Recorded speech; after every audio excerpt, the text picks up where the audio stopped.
I welcome you all for this NPTEL lecture on earthquake resistant design of foundation. Today we are going to talk 36th lecture of this course, which is on soil pile introduction. And this lecture is the part of the 5th module of the course, which is on SSI, that is soil resistant introduction. So you could see in this slide that this is lecture number 36, and we are under 5th module of the course, that is SSI 4D Foundations. And within this modules, there were 6 chapters. 5 chapters we have already discussed. Today we are going to talk the last chapter of this module, that is on soil pile introduction. And within this chapter, today we are going to cover these topics. First one, recent advances in soil introduction. Then we are going to talk about SPSI, that is soil pile structure introduction using Kelvin elements at boundary. And finally, the evaluation of the soil parameters in laboratory. So let's discuss what are the recent advances in SSI. In fact, significant advancement has been made in this area in last 3 decades. And this was possible because there was quite much advancement in the computer technology.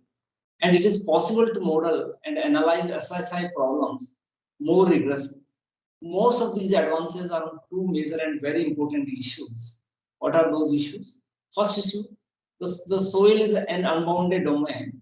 However, still its precise modeling is possible.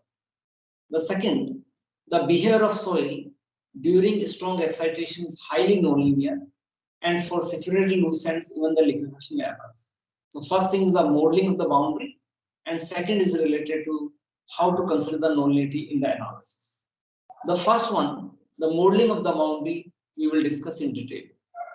However, till today, no commercial softwares such as SASI, Flex, Classy, Flag3, Dyna, Plexus adequately deals with these important issues.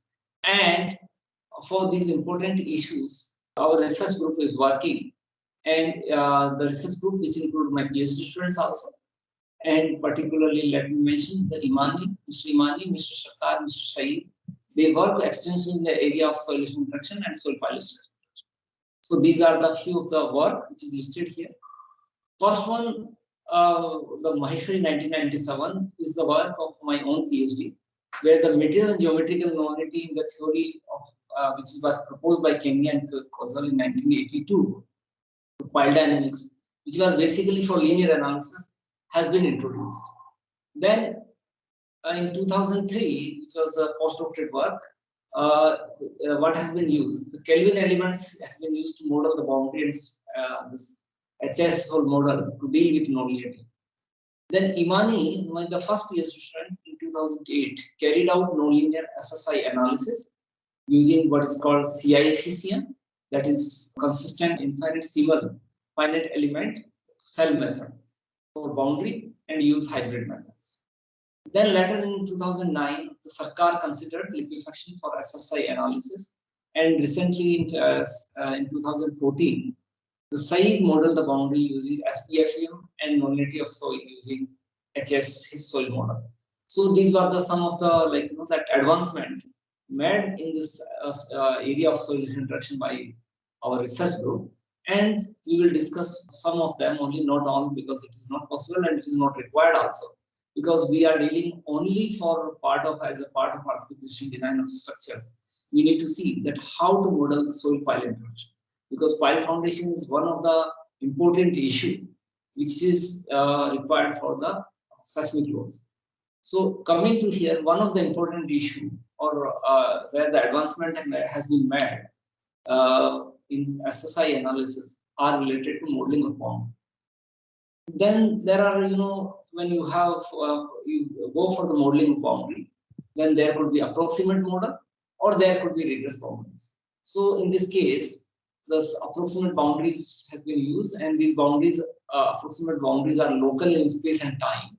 So these boundaries can be classified under this category: the element boundaries, the viscous boundary, Kelvin elements, tangent transmitting boundaries, and infinite elements.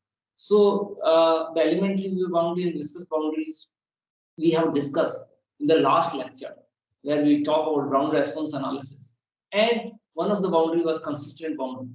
So in the consistent boundary, Kelvin elements is also one of the consistent boundary, which consists of spring and dashboards. So using the Kelvin elements, some of the work has been done in 2003, as mentioned in this report, which is Maheshwari 2003 used, and we are going to discuss some of the results. First of all, modeling and some of the results also. So let's see how to do Kelvin elements. So what we are going to discuss in next few slides, that is soil pile structure interaction using Kelvin elements at boundary. So using this one SPSI for structures which are supported on pile foundations. So what we have the problem of SSI, which is basically soil erosion interaction. This problem can be called in soil pile structure interaction, that is SPSI. And in this case, response of SPSI system will consist of what we call the kinematic interaction plus inertial interaction. What is Ki and inertial interaction? II, which we have already discussed in last in the second lecture of this module, that is 32nd lectures. For SPS system, that is soil pile structure system, there are two types of interaction effect. One is called soil pile interaction, means interaction between soil and pile. If you have a single pile, then it will be soil pile interaction. But in case of if you have a pile group, then it will be called pile soil pile or group interaction. Then the second is foundation structure interaction. So both these types of interaction need to be required to be considered. That means interaction between soil and pile, and at the same time when your foundation, which consists of pile foundations, plus how it interacts with the structure. So these are important issues. Now for the linear analysis, a methodology was developed, which has been published in a paper called Soil Dynamics and Earthquake Engineering in 2004. And this linear analysis, what is called successive coupling scheme, has been used. And why it has been used, let me tell you the background. You have this the pile foundations, and the top of the pile foundation you have a structure. Okay. Now for and this, let's say we are assuming we have pile foundation. Piles are the end bearing piles are situated on the bedrock. Now suppose we need to analyze this system. So one way that we analyze this system together, assuming that the structure and this foundation system, keeping them in together, and then we analyze the system. That is, so this is possible, but in that case, this will require a lot of computation, because the number of degrees will increase. So of course it is possible, but this work which I am presenting, this was done back in 2004, and how it can be easily deals, that we are going to discuss. So what has been done here, the structure and the foundation systems are separated here. So that means one time you consider foundation subsystem, in another case you consider structure system, which consists of columns and frame structures. So what is done, and the time history analysis, the time of excitation has been divided into a small interval, where the interval is denoted t equal to delta t. Delta t is the small interval which has been considered. So at the first time step, what is done here, for the foundation subsystem, you apply the input motion, which is coming acceleration, which is coming the acceleration due to the earthquake load, which is applied here, and assuming only the foundation subsystem and there is no structure on top of it, then this is solved. In the first time step, it is assumed that there is no forces acting at the top of the column or base of the top of the piles here. There is no, at this top of the piles, these are the piles here. At the top of the piles, no inertial force is acting. So only input motion is applied, though no inertial force is acting. Then this system is solved. And once this system is solved, then what we find? We find this acceleration at the top of the piles, which is denoted U double dot T. This was input, this was output of the first system. Then this is inputted, and this input will lead to what is here. Input given to the base of this structure is U double dot G delta T, where UG is the acceleration at this level, which is the junction between the pile head and the base of the column. So acceleration here will be the same as the acceleration of the pile head. So input is given to the subsystem, and this subsystem is sold to calculate the forces coming to do this acceleration at the pile heads. So by this analysis, we find out what are the forces which are acting at the pile head, that is FP delta D. Now in the second time step, this foundation subsystem, which is considered pile group, is subjected to earthquake excitation, which is usually acceleration at the second time step, as well as the forces at the pile heads, which was obtained in this system. Now we solve in the second time step and find out what are the acceleration acting at the pile head, and that acceleration will be input to this subsystem, and we keep going on. So this is a step-by-step analysis. And even if you go for the nonlinear analysis and you keep your time interval delta t small, then in that case, it is still possible to carry out the nonlinear analysis also. Here, one thing is here that we are continuously feeding from one subsystem to another subsystem, the input information, rather than solving one subsystem completely time-free and for another subsystem. And this scheme has been published, as mentioned here, in a journal publication, Soil Dynamics and Earthquake Engineering in 2004, and volume number 24, and these are the cases. Continue with that. So now let's discuss the applicability of this scheme, successive coupling scheme, which has been devised. And for that, what has been done? This has been applied for single pile as well as pile group. So what you have, in both cases, you have end vary piles for single pile as well as pile group. And on the top of that, you have assumed a very simplified structure, which consists of a single column, and the this dimension of that column is also given. And at the base, the dimension of the pile is given. So 0.5 meter is kind of a diameter of the pile, or because here square pile has been considered, so that is the dimension of that pile. Here you have the soil pile, and the pile is resting, it is assumed resting on the back, and the top of that structure is there. In both cases, the height of the structure is same, the dimension of the piles, diameter and height is same. Only the difference, you have considered single pile here, but here it is 2 by 2 pile group. That means 4 piles there. 2 piles you could see. When you consider the pile group, then spacing between the piles is important. Here, in this case, this diagram, this figure has been shown for the spacing ratio S by D equal to 5. That means where S is the center to center spacing between the piles. So you have a pile group here, and in the top of column also, rather than a single column, you have a group of columns also here. So now these are the two systems, which is one is for single pile system, another is 2 by 2 pile group systems, and both systems are subjected to earthquake excitation. Let's solve these both systems and find out what is the response of the single pile system or the response of pile group. So that has been shown in the next slide. So what is for the foundation subsystem? This is foundation subsystem you have. You have in this case 3-dimensional finite element models. This first case is shown for single pile and this is for pile group. This model are only for exclusive for foundation subsystem. That means without the structured column. So this has been shown here for this, and here what has been done, that the advantage of symmetry and anti-symmetry is taken. And once you have the advantage of symmetry and anti-symmetry, then the whole of your model is converted into a quarter model, not even half model. So you can analyze using quarter model only for the linear case. It cannot be used for the nonlinear case, number one. But at the same time, while using this quarter model or half model, one need to understand that how we are able to achieve this model.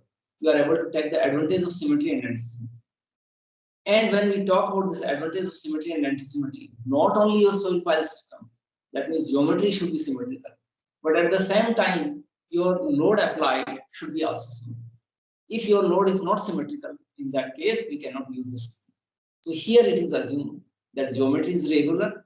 That means if you see in the plan for both the single pile as well as pile group, they are exactly symmetrical. So in both directions, in X and Y, this is 3-dimensional case. So this analysis is a 3-dimensional analysis. So you have, let's say, X direction this time, this is Z, and Y is perpendicular to the this is 3. So that means it is symmetrical in all three directions, and the load applied is due to earthquake excitation that is also coming away from the down, which is also assumed symmetrical. So in that case, you can analyze this using what is called quarter model. So that means 1/4 of the full model is required to be considered. So when we go for the quarter model for this, so the pile will be only half in the single model case, and because 1/4 only. So this side you will have equivalent, this side you will have equivalent. So you have half this side and this side. So altogether it will be 1. So 1/4 model, only 1/4 quarter model of the pile is required only. Even half pile is not required. Then another issue is that when you cut down it, then you need to apply what is called this condition for excess of symmetry and anti-symmetry, which we are going to discuss in the next slide. So here, when you talk about pile group, in case of pile group, in plan there was 2x2 pile group. So only 1/4 of the model is considered. So you get in this quarter model only one single pile. Okay. Now this single pile, this is applied, but only the thing that you can cut, you can consider one pile only instead of 4 piles. But in both directions, then you have excess of symmetry and anti-symmetry. What is excess of symmetry and anti-symmetry? Let's see here. So this is the plan and elevation for the pile group model. Well, that means for the second case, it has been shown here. So what do you see here? This is x direction in the plan, and this is y direction, while z is the vertical here. So what you have at the boundary of this model, Kelvin elements which consist of spring and dashboard has been used, number 1. Number 2, at the axis of symmetry, some rollers are attached, and these rollers are such that they permit the displacement along x direction, because you have a load is applied, input motion is applied as a in x direction. Here it is assumed that input motion consists of only the vertical loading shear waves. That means that this motion have that means only x component of the motion, but not y and z. So the input motion is applied only in x direction. In that case, the boundary condition of axis of symmetry is given here. That means this axis need to be fixed in x direction, need to fix in y direction, though it is free in x direction when which load is applied. Another condition need to be applied, that this axis need to be restrained also in z direction. When we talk about the axis of anti-symmetry on this side to convert this model into quarter model, then again you are keeping these nodes free to move in x direction, but these are restrained along y direction as well, and then free in z direction. So this was the boundary condition at axis of symmetry and anti-symmetry, and at the boundary Kelvin elements as well. This was the top plan. In the front elevation also, you could see in the side spring dashboard, and only the thing that this triangle is showing confining pressure at different depths. So before you start your calculation, one need to consider the confining pressure, which is proportional to the height. So now coming to this was the modeling part. Continue with this modeling part. Let's discuss after this model what are the results. So when we talk about results, you have this study has been done very systematically, and in this study, the effect of SSI, that is solution interaction, has been studied under these headings, which is the basically one objectives here to have the effect of frequency response. That means for harmonic excitation, how the this system is behaving at different frequencies, or how the system is responding at different frequencies. So first of all, free field response is considered. Then the second, response of single pile, which will clarify soil pile interaction, has been considered. Then response of pile group, which will illustrate pile soil pile interaction, is considered. And finally, soil pile structure interaction has been also considered. That means on the top of soil pile system, the structure has been also placed in the last case. So let's see free field response. What is free field? You already know that free field is a case where you don't have any foundation, or you don't have any structure of inside the ground. So means, and it should be level ground. It should not be sloping ground. So in case of free field, there is nothing, no foundation, no piles inside the system. And in that case, when you apply the motion at the base of the bedrock, at the top of the bedrock, and it propagates through the medium, and when it reaches to the ground level, what happens to that depends very much on the frequency, as we discussed in the last lecture only, that is on ground response analysis. How this is affecting here for the soil pile system. So you could see in this case, in this slide. This slide is showing you effect of soil on free field response. Okay. On x-axis on the slide, the frequency variation is shown where omega is angular frequency of excitation. That means omega is dependent on your input motion. So then A naught is dimensionless frequency, which is defined as omega into d divided by Vs, where d is the thickness of the here. In this case, d has been the diameter of the pipe for this dimension, and Vs is shear velocity, which keep changing when you change the different types of soils, or but in the same medium for it could be constant. So Vs is here. So let's assuming Vs is constant, D is constant. There is a variation in only omega. When you change the value of frequency omega, then naturally the value of A naught, dimensionless frequency, will also change. Now coming to y-axis, the free field response has been normalized with respect to the amplitude of the input motion.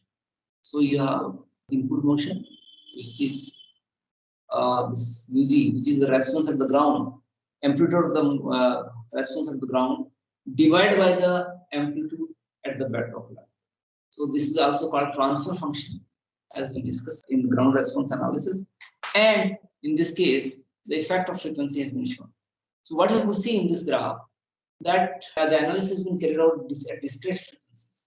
So when the frequency is very low, like around 0.1 here, then you get at very low frequency, this ratio as almost 1 nearby. But as the frequency increases, this value of reaches and it reaches to a peak value, and after that it starts decreasing, continuously decreasing up to this point. And after this point, there is a little reverse bounce back. So what you can see that the maximum value of this normalized response is at the, it is at around 0.24. So that is the natural frequency of the system. Then another thing, as the frequency increases, this normalized free field response keep decreasing. Okay. So why it happens so? That because it is basically the effect of frequency, and this here damping is also considered. So damping affect the much the response the amplitude is maximum, but less at other frequencies. So this was about free field response.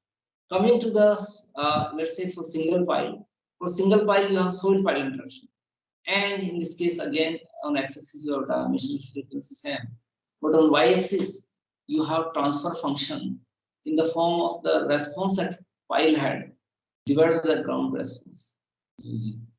So in the last case you have UG by U naught, but here U itself is to divide or to normalize the transfer function, the value of amplitude at pile head. Again, the variation is that you could see that the effect of frequency is significant, but it is not so significant as was seen in the free field. And then what you have, these are the discrete points where the computation has been done. And so this solid line is showing that that this solid line is, that means continuously, and this is at discrete points. So what you could see again, this result is similar to whatever we have seen in the last case, but there is shifting of the frequency number 1, and at this point, this peak is quite high, and then it starts decreasing. So this shows the effect of frequency on transfer function or the response of the soil piles interaction. So this was the case when you have the single pile. But if you have the pile group, in that case the things are a little complicated. And in this case, a 2x2 pile group has been considered. And in this 2x2 pile group, what has been here?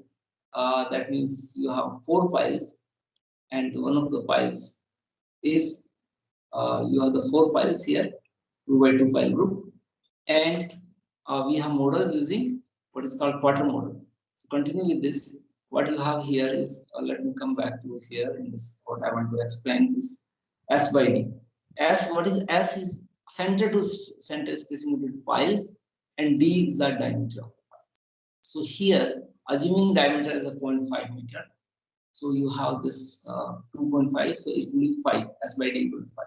But as you increase, then S is increased, and as a result, ratio S by D will also increase. So continue this. So what you have here, or in this case, because you have a spacing between files for file group, for file group, so spacing of the files is influence much these results. For example, what has been shown here is dynamic stiffness at different frequencies. And this dynamic stiffness, as you already know, we have also discussed earlier in our analysis also, that you have 2 parts because it is a imaginary number. So you have a real part and imaginary part. So the real part denotes string and dash force, while the imaginary part denotes the damping system. What has been done? X-axis is same as before, that is normalized values of frequency. But on y-axis, you have normalized with respect to static stiffness. So you have Kg, which is the group stiffness, divided by the N. This is the number of the files, and then you have this static stiffness. So static number of files divided by static stiffness. So this ratio is dimensionless. Same things for imaginary part. Here, this is CGS divided by NKS. So here you will have the values are increasing. Here, of course, this ratio will not be, because you are normalizing with stiffness only. So this ratio will not normalize here. So anyway, let's discuss the results. So here in this results, this green line is showing for S by D equal to 2, while this red line is S by D equal to 2.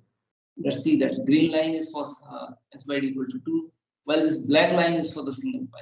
So you could see in the black line that with the frequency change in the response or dynamic stiffness is not so much. But when you consider spacing between files as a 5, S by D equal to 5 here, and S by D equal to 10, then the difference is. So once you consider this, then this is for S by D equal to 5. So then in that case, the effect of frequency is significant. Because you could see, you could get peak values here. And for this was for S by D equal to 10. But for S by D equal to 5, you get the peak here. So that means when you are increasing the spacing, the first natural frequency or first fundamental frequency of the system is getting reduced, which is shown here. So the peak values which are coming for spacing 5 and 10, they are quite significant, and that need to be worked out. Others, if you leave the peak, then the variation in real part is more or less same, like a linear analysis. Here, the imaginary part, these are the counterpart of the part A, and in this case, what you have, again the color scheme is same. Black is for single file, this is for S by D equal to 2, and then 5 and 10. So this was for about dynamic stiffness at different frequencies, and this work has been already published in Canadian Journal State here. One thing you need to understand, that this whatever we have discussed so far was without structure. Now, if you put on the top of that structure, then the analysis will be soil file structure induction, not only soil file induction. In that case, this is SPSI. What is the effect of structure? Before we discuss the structure of structure, let's talk about that. These different curves. What has been presented in this case? This has been presented using what is called the period you have here, which is in seconds, and you have which is inverse of the frequency, cyclic frequency. And on y-axis, you have amplification with respect to input band motion. That means what has been presented, going to be presented, that is a normalized value showing the amplification with respect to input band motion. That means amplification divided by the input band motion. So these values ultimately turn out in terms of ratios. So let's try for this, that how it works.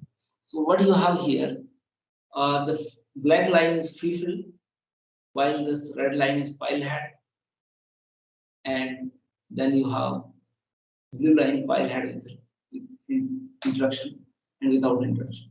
So we have a pile head without interaction and with interaction. So this is with interaction, while you have without interaction also. So this is the value without interaction. Then same thing for structure. The red line is without interaction, while the blue line is considering the interaction. So what you have here? That means one thing is see that even if you consider SSI, both structure and that soil part, that means you consider the SSI analysis in two ways. One is without considering interaction, and another is interaction. So when you consider without interaction, that is the same thing, considering that your soil column is situated on the back. Okay. So these are the results here. So you could see that when you don't consider the interaction, without, in that case, what happens? That this interaction effect will decrease. So this was without interaction, red line. Okay, here, and the blue was with interaction. So the peak values drastically decrease, and this was for structure. Same thing is for the pile head, response at the pile head. So this was the response without interaction, and this was with interaction. So in general, as we discussed at SSI also, that the interaction effect which you consider decreases the amplification factor of the response of the system. Okay, so this has been also already published in full dimension earthquake engineering. Thank you very much. And what you have this evaluation of soil parameters in the laboratory, because time is up. So I will quickly so see that when you carried out the soil pile structure interaction analysis, or let's say you are carrying out soil interaction analysis, then you require to calculate the parameters of the soil. And these soil parameters need to be determined in the laboratory. There are two apparatus. One is called cyclic triaxial testing apparatus, which we have at IIT Roorkee. This is able to deal with high strength testing. So if you need to carry out the high strength testing, for example, for liquefaction, then we use this device. But for wave propagation problems and other problems, you require an equipment which can deal with low strength. And for low strength, this is the facility. This is called vision column test apparatus in our laboratory. So this completes, and this was the references for the today's lecture. The first reference is the postdoc report, which I have completed postdoctorate from Washington University in St. Louis, Missouri. So this report or the project work was only on 3-dimensional finite element nonlinear analysis for soil pile transition that I wrote. So this is available, but already much of this contents of this report has been published in journal publication. Particularly, you can see the ASC's Journal of Geomechanics, and would also like to have Canadian Geotechnical Journal, and then you have Soil Dynamics and Earthquake. Then there is a book by Wolf, it's a fundamental book which we have already discussed. I thank you all. Thank you very much for your kind attention.